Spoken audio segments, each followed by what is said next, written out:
18 ka pamilya ang apektado dihang gilamoy sa dakong kalayo ang ilang mga balay sa barangay Salaysay sa Davao City.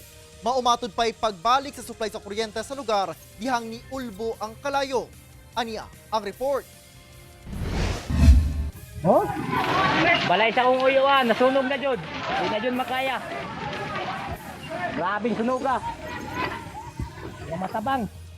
Nabulabog ang mga residente sa Puro Kasanag, Barangay Salaysay, sa Marilog District, Davao City, alas 4 Huwebes sa hapon, dihang niulbo ang dakong sunog. Paspas sa gilamoy sa kalayo, inubanan sa bagang itom nga aso ang mga kabalayan sa lugar. Gitabangan pa og sablig og tubig sa mga residente ang nagkalayo nga mga balay, apan wala gayod natabang sa kapaspas sa pagkanit sa kalayo. 14 ka mga balay ang apektado, di 13 niini ang naabo. Usa ang partially damaged. Lakip sa nahanaw ang balay nila Editha. Sanglit tapad lang sila sa balay kung asa nagsugod ang sunog. Bastang lain na sa buot, sir, oy. Wa jud bisag isa ka sanina na rescue. Wa gyud. Akong anak nga karong Lunes sa eskwela kay college man. Akong kwarta nga kitigom para sa iyang eskwela na apil. Oo, 12,000 sir allowance to niya o pangpalit unta niya sa gamit niya ba. Gipamaligya na lang sa pipila ka na sunugan ang mga bakal-bakal aron makwartahan pa. Ana sa 18 ka pamilya ang temporaryong nagtiner sa barangay gym. Sumala pa nga brownout sa lugar sukad pabuntag.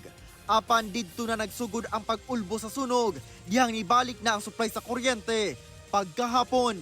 Pagbalik siguro sa kuryente mo itong nibuto ang breaker, nibuto ang katong iyahang gasol, so dito ang hinungdan sa sunog.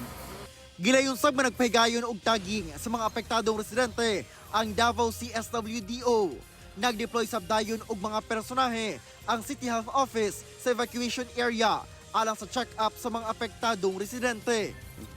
Unang-una nga pinaka-importante nila sa pagkakaron sa maaning mga kaldero, mga plato, mga sinina o guban pang mga panginahanglan kay wala gyud nabilin nga mga gamit nila. Siyempre sa labing madaling panahon makabalik sila og balay diya sa ilahang pwesto kay Kauban si Metro Awing o Jojo Solarte sa kamera. Ako si Orgil Relator.